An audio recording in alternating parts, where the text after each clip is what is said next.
मुंबईतल्या भायखळा इथल्या जिजामाता प्राणी संग्रहालयात ठेवण्यात आलेल्या पेंग्विनपैकी एकाचा मृत्यू झालाय। दक्षिण कोरियातल्या सेऊल इथून हे खास 8 परदेशी पाहुणे मुंबईतल्या जिजामाता प्राणी संग्रह आणि उद्यानात आणण्यात आले होते। यापैकी एक मादी पेंग्विनचा मृत्यू झालाय। यकृतात संसर्ग झाल्यामुळे या मादी पेंग्विनवर उपचार सुरू होते, मात्र उपचारादरम्यान पेंग्विनचा मृत्यू झालाय। दरम्यान इतर 3 नर आणि 4 मादी पेंग्विन निरोगी असल्याचं सांगण्यात आले। थंड हवामानात आढळणारे पेंग्विन मुंबईत आणणं हे युवासेना अध्यक्ष आदित्य ठाकरेंचं स्वप्न होतं। पेंग्विनना मुंबईतलं वातावरण मानवेल का, यावर त्यावेळी बरेच तर्कवितर्क लढवले गेले होते।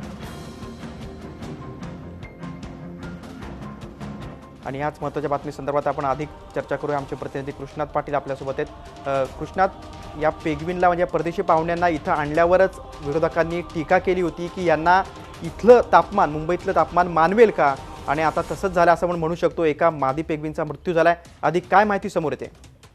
नक्कीच धक्कादायक अशी ही बाब आहे, कारण कोट्यावधी रुपये खर्च करून त्यांना या ठिकाणी आणण्यात आलं। त्यासाठीची वेगळी व्यवस्था करण्यात आली, त्या पद्धतीनं वातावरण निर्मिती करण्यात आली, तरी देखील एका पेंग्विनला जंतू संसर्ग झाल्यामुळं आज सकाळी 8:15च्या सुमारास त्याचा मृत्यू झालेला आहे। त्या पेंग्विन्सवर गेल्या 18 तारखेपासून उपचार सुरू होतं।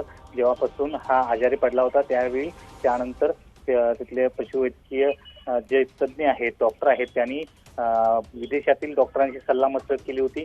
त्याला विविध टेस्ट देखील त्यावेळी करण्यात आल्या होत्या, परंतु त्याला वाचवण्यामध्ये अपयश आलेलं आहे। अखेर हे जे मादी पेंग्विन आहे त्याचा मृत्यू झालेला आहे। एकूण 8 पेंग्विन आणण्यात आली होती, त्यापैकी एक पेंग्विनचा आता मृत्यू झालेला आहे। आणि विशेष म्हणजे येत्या नोव्हेंबर महिन्यामध्ये हे सर्व पेंग्विन जे आहेत ते मुंबईकरांसाठी खुले केले जाणार होते, सर्वांना पाहण्यासाठी ठेवले जाणार होते। तत्पूर्वीच एका पेंग्विनचा मृत्यू झाल्यामुळं आता ही जी समोर ठेवण्याची जी गोष्ट आहे, सर्व जे मुंबईकरांसमोर कृष्णात, मी तुला थोड्या वेळ थांबवतो, कारण आता भायखळा इथल्या जिजामाता प्राणी संग्रहालयातील डॉक्टर त्रिपाठी आपल्यासोबत आहेत। डॉक्टर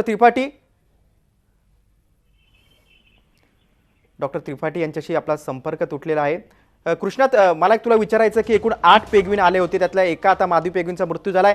जे इतर 7 पेंग्विन आहेत त्यांची आता प्रकृती कशी आहे?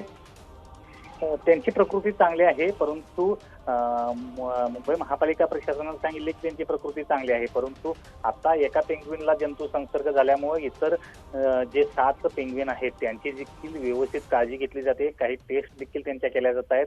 कुणाला जंतू संसर्ग नाही ना, किंवा याची लागण त्या दुसऱ्या पेंग्विनना झाली आहे का, ही देखील तपासणी केली जाते। परंतु मुंबईकरांना हे पेंग्विन दाखवण्याच्या अगोदरच हे मृत्यू होत आहेत, ही सर्वात मोठी धक्कादायक गोष्ट आहे। कारण विरोधकांनी या संदर्भात टीका देखील केली होती की अशा प्रकारचे परदेशातील पाहुणे जे घेऊन येतो ते भारताला सूट होत नाहीत, वातावरण तयार होत नाही। त्यामुळं एकंदरीतच मुंबई महापालिका प्रशासन पुन्हा एकदा टीकेच्या धनी होताना दिसतंय। नक्कीच कृष्णात, कारण या मुद्द्यावरून आता विरोधक पुन्हा एकदा हल्लाबोल करतील। तुम्ही दिलेल्या सविस्तर माहितीबद्दल धन्यवाद। जिजामाता उद्यानातील पेंग्विनचा मृत्यू झालेला आहे, एका मादी पेंग्विनचा मृत्यू झालेला आहे। आणि याच बातमी संदर्भात आपण चर्चा करूया। नितेश राणे आपल्यासोबत आहेत। नितेश, तुम्ही जेव्हा हे पेंग्विन इथं आणण्यात आले होते त्यावेळी तुम्ही तिथे टीका केली होती की एवढा खर्च का करतोय, कारण या पेंग्विनना इथलं मुंबईतलं वातावरण मानवेल का नाही याच्यावर तुम्ही आक्षेप घेतला होता, आणि आता तसंच झालंय, एका मादी पेंग्विनचा मृत्यू झालाय। तुमची पहिली प्रतिक्रिया काय? आम्ही पहिल्या दिवसापासून मी ही जी प्रतिक्रिया जेव्हा मांडली, त्या बाळ हट्टासाठी तुम्ही हा सगळे प्रयोग करू नका, एका निरपराध प्राण्याचे जीव उद्या जाईल, तेव्हा सगळ्यांना वाटलं आम्ही फक्त राजकीय टीका करतोय। पण शेवटी हे आजचा दिवस येणारच होता, कारण का ते पेंग्विन ह्या वातावरणामध्ये जगू शकत नाही हे आम्ही ओरडून ओरडून बोलत होतो, कारण ते फॅक्ट होते, सत्य होते, ते राजकीय टीका नव्हती ती। बरोबर। आताच मी पीठाचे जे संबंधित लोक आहेत, अधिकारी आहेत, प्रमुख आहेत, त्यांच्याशी बोललो। आता सगळे लोकांना, आता जे संबंधित लोक आहेत ज्यांच्या बाळ हट्टामुळे ह्या पेंग्विनला आणलं गेलं, आणि जे संबंधित अधिकारी त्यांच्यावर कारवाई झालीच पाहिजे, आणि आम्ही करणार, आणि आम्ही पाहिजे उद्या कोर्टात पण जाणार याच्या विरुद्ध। बरोबर आहे, कारवाईचा मुद्दा येतोच नितेशजी, पण आता जे 7 पेंग्विन आहेत त्यांची काळजी घेणं खूप महत्त्वाचं आहे। त्याबद्दल काय पुढची भूमिका असू शकते? त्यांना परत पाठवणं का आणखी त्यांची काळजी घेण्यासाठी अत्याधुनिक व्यवस्था करणं काय? एक समजून घ्या, कितीही तुम्ही इथे सुविधा उपलब्ध केल्या ना, मुंबईचं वातावरण आणि हवामान हे त्या पेंग्विनसाठी योग्य नाहीये, समजून घ्या। हा तुम्हाला बाळ हट्ट पूर्ण करायचा असेल तर तुम्ही बाहेरगावी जाता ना, लोकांच्या पैशाने तिथे जावा आणि बघा पेंग्विन, इथे कशाला आणतात ते सगळे प्रकार इथे? म्हणून लवकरात लवकर हे उरलेले जे 7 पेंग्विन आहेत ह्यांना मुंबईतून बाहेर काढा. जे वातावरण, जे हवामान त्यांना योग्य आहे तिथे परत जाऊन सोडा. नाहीतर दररोज, दर आठवड्यामध्ये तुम्हाला अशी बातमी चालवायला लागेल की आता 6 पेंग्विन उरले, 5 पेंग्विन उरले, 4 पेंग्विन उरले आणि एक दिवस चालवायला लागेल सगळेचे सगळे पेंग्विन गेले.